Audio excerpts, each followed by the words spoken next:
বন্ধু 5 বছর আগে তো পায়ের সাথে প্রেম করতাছ, পায়ে তো আজকে বিয়ে। তুই আর পায়ে বিয়ে করে পাবি না। কি করলি পাহিরা যে বিয়ে আব্বাই তো রে করাইলো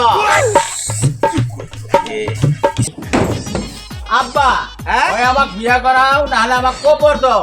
আরে বাজান দাঁড়া, আর এনা সপ্তাহ সময় দে, পাত্রী দেখতেছি তোর বিয়ে করামু। পাত্রী আমার দেহা আছে আব্বা, দেহা আছে। পাত্রীও দেখা আছে, তাহলে তারও ভালো হয়েছে। তে বাজান পাত্রীর নাম কি? পাত্রীর নাম পাখি। পাখি পাখি? হ্যাঁ পাখির মায়ের নাম কি? কোয়েল? হ্যাঁ কোয়েল কোয়েল। আরে বাজান, এই পাখির মাও কোয়েল আমার বাড়ির চাকরানি ছিল। আমার বাড়ির চাকরের সাথে ইটিস পিটিস কইরা এই পাখিটা হয়েছে। তারপরে আমি দিলাম ঢাকা ভাগাই। এখন কয়টা টাকা হয়েছে, মেয়েটা সুন্দর হয়েছে, ওর পাশে পাশে ঘুরবে নাচছিস না?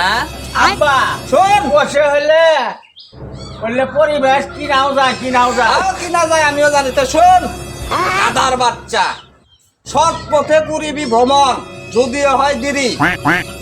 অসৎ মেয়ে করবি নে বিয়ে, যদিও হয় পরি। তুই না আমাক কইলি হয় কব্বর দেন, তা না হলে পরে বিয়ে করান। তোর জন্য আব্বা আমি কব্বর দেই দিকে, আমি ওই বিয়ে করাবার পাবো না।